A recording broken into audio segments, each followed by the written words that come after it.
చేశారు, బట్టలు తీసి చెక్ చేశారని చెప్పారు. ఆ బ్యారక్ను కూడా చూసి వచ్చాను. ఒకటి మాత్రం చెప్తున్నానండి, నేను డిపార్ట్మెంట్లో అందరికీ మేము హోమ్ మినిస్టర్ని, అందరికీ గౌరవ సీఎం గారు ముఖ్యమంత్రి. ఇందులో మాకు ఎటువంటి పక్షపాత వైఖరులు మా దగ్గర ఉండవు. అందరూ మా కుటుంబ సభ్యులే. కానీ తప్పు చేస్తే ఎవరినైనా పనిష్ చేస్తాం. ఆ విషయం గురించి అని చెప్పడానికని, క్లియర్గా చెప్పడానికని వచ్చాము. ఇక్కడ ఉన్న వాళ్ళందరికీ కూడా చాలా క్లారిటీగా చెప్పాం. వాళ్ళ వెల్ఫేర్ మేము చూసుకుంటాం. కానీ గవర్నమెంట్కి ఎక్కడ కూడా చెడ్డ పేరు రాకుండా, ఇక్కడ స్టాఫ్కి ఎక్కడ చెడ్డ పేరు రాకుండా చేసుకోవాల్సిన బాధ్యత కూడా అందరి మీద ఉంది. దయచేసి మీరందరూ కూడా సహకరించాల్సిందిగా కోరుకుంటున్నా.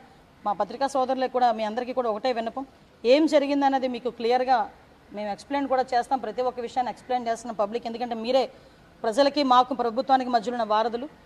మీ దగ్గర మీకైనా క్లియర్గా ఇన్ఫర్మేషన్ ఇవ్వాలి కాబట్టి ఈరోజు ఇక్కడ ఒకసారి చూసి మీతో మాట్లాడడం జరిగింది.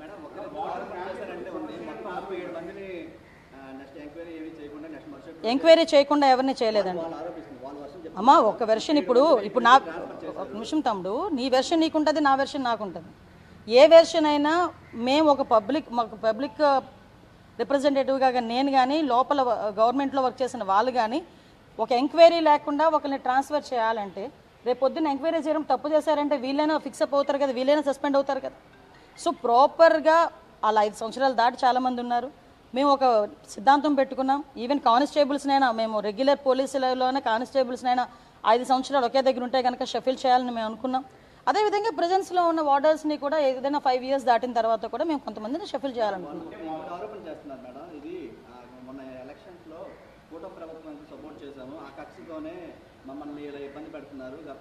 కూటమి ప్రభుత్వంలో సపోర్ట్ చేసిన వాళ్ళు ఓకే. నేను ఈరోజు కూటమి ప్రభుత్వం తాలూకా హోమ్ మినిస్టర్నే కదా, కూటమి ప్రభుత్వం తాలూకా సీఎంఏ కదా ఈరోజు ఉన్నారు, కూటమి ప్రభుత్వం తాలూకా డిప్యూటీ సీఎంఏ కదా ఈరోజు ఉన్నారు.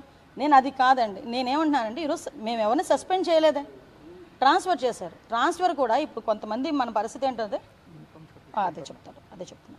యూనిఫామ్ సర్వీస్లో మనం ఉంటాం. యూనిఫామ్ సర్వీస్లో ఉండేటప్పుడు ఎప్పుడు కూడా ఈవెన్ ఒక గవర్నమెంట్ ఎంప్లాయీ బంద్ ఏర్పాటు చేశారండి. గవర్నమెంట్ ఎంప్లాయీ ఆఫీస్కి వచ్చి సంతకం పెడతాడా పెట్టడా? బందీల్లో కానీ ధర్నాల్లో కానీ గవర్నమెంట్ ఎంప్లాయీ అన్నవాడు ఎప్పుడు కూడా పార్టిసిపేట్ చేయకూడదు.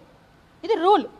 అట్ ద సేమ్ టైం అంతకు మించి ఒక స్టెప్ ఫార్వర్డ్ అయితే యూనిఫామ్ జాబ్ చేసే వాళ్ళు ఎవరు కూడా ధర్నాలు అవి చేయకూడదు. ఆ రోజు జరిగిన సిచ్యువేషన్స్ వేరు. వాట్ ఎవర్ ఇట్ మేబీ, ఇప్పుడు ఆ ఎపిసోడ్ అయితే క్లోజ్ అయింది. ఫర్దర్గా ఎక్కడ ఇబ్బందులు రాకుండా చూసుకోవడానికే ప్రతి ఇంచ్ టు ఇంచ్ ఈరోజు సెర్చ్ చేస్తున్నారు. అందులో భాగంగానే ఈరోజు కొన్ని ఇష్యూస్ కూడా బయటపడిన, ఆ ఇష్యూస్ కూడా మీతో షేర్ చేశాను.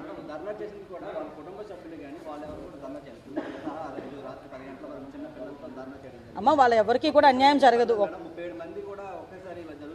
ఒకటి విషయం చెప్తున్నానమ్మా, ఎవరికి తప్పు చేయకుండా అన్యాయం జరగదు. తప్పు చేస్తే ఎవరిని ఉపేక్షించే పరిస్థితి లేదు. ఈరోజు కాకపోతే రేపైనా ఇన్ఫర్మేషన్ బయటకు వస్తుంది కదా. ఈరోజు సెల్ ఫోన్లు దొరికినాయి. చెప్పాను, ఒక ప్లాంట్ దొరికింది, లోపల ఒక మొక్క దొరికింది, గాంజా మొక్క దొరికింది. ఈరోజు కొన్ని సందర్భాల్లో మా ఎంక్వైరీలో మాకు కూడా కొన్ని ఇష్యూస్ బయటపడుతున్నాయి. ఆ ఇష్యూస్లో భాగంగా మా డిపార్ట్మెంట్ వరకు మా డిపార్ట్మెంట్ చేసుకునివ్వండి. ఎవరికి కూడా ఇబ్బంది లేదు, ఎవరిని కూడా సస్పెండ్ చేయలేదు, ఎవరి మీద పొట్ట కూడా కొట్టలేదు. ఈరోజు ఎంక్వైరీ ఇంకా కూలంకషంగా ఎంక్వైరీ జరుగుతుంది. నిజంగా ఎంక్వైరీలో ఎవరైనా కనుక ఇందులో ఇన్వాల్వ్ అయ్యారనుకుంటే కనుక డెఫినెట్గా వాళ్ళ మీద చర్యలు తీసుకుంటాం. ఉపేక్షించే పరిస్థితి లేదు.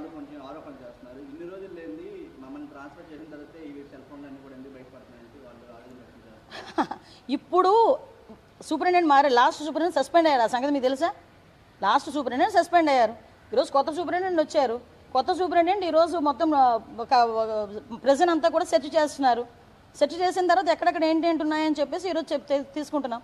టెక్నాలజీని కూడా బేస్ చేసుకుంటున్నాం ఈరోజు. అరే నాకు అర్థం కాదు ఏంటంటే, తప్పు చేసినట్టు ఈరోజు భయపడాల్సిన అవసరం ఉంది. ఎవరు తప్పు చేసినా, ఎందుకంటే టెక్నాలజీ అంతకు మించి ఉంది ఈరోజు పట్టుకునే విధంగా. లోపల జరుగుతున్న పరిణామాలు మీరు అంతా త్వరగా చెప్పారు. లోపల అనేది కొంత సెక్యూరిటీ లభిస్తారు కదండి, జనరల్గా సీసీ కెమెరాలు కానివ్వండి, మానిటరింగ్ సిస్టమ్ కానివ్వండి, దానిపై ఏదైనా ఫర్దర్గా లేదండి. నేను ఇప్పుడే చెప్పాను, ఎక్కడ కూడా సర్వేలెన్సెస్ ఏ మూలన కూడా ఒక్క చిన్న పార్ట్ కూడా వదలకుండా అన్ని ఏరియాస్ నుండి కూడా ఈరోజు సీసీ కెమెరాస్ పెట్టమని ఇప్పుడే మేము చెప్పడం జరిగింది.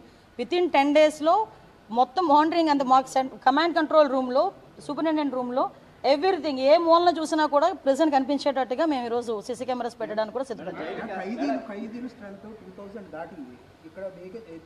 కొంతమందిని ఇక్కడ నుంచి రాజమండ్రి షిఫ్ట్ చేయడానికి కూడా ఇప్పుడే ప్రపోజల్ కూడా వెళ్ళిందండి. ఇంచుమించు ఇక్కడ నుంచి ఒక 200 మంది లైఫర్స్ ఎవరైతే ఉన్నారో వాళ్ళని రాజమండ్రి షిఫ్ట్ చేస్తాం. సిబ్బంది కొరత ఉంది.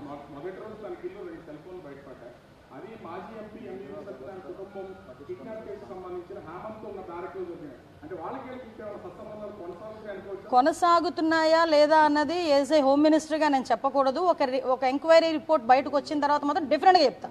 ఎందుకంటే ఈరోజు అవి తెలిసిన తర్వాత వాళ్ళందరినీ కూడా తీసుకెళ్ళి వేరే చోటకి షిఫ్ట్ చేసి వాళ్ళందరికీ కూడా పగడ్బందీగా సెక్యూరిటీ వేరేగా ఈరోజు అరేంజ్ చేయడం జరిగింది వాళ్ళందరినీ కూడా.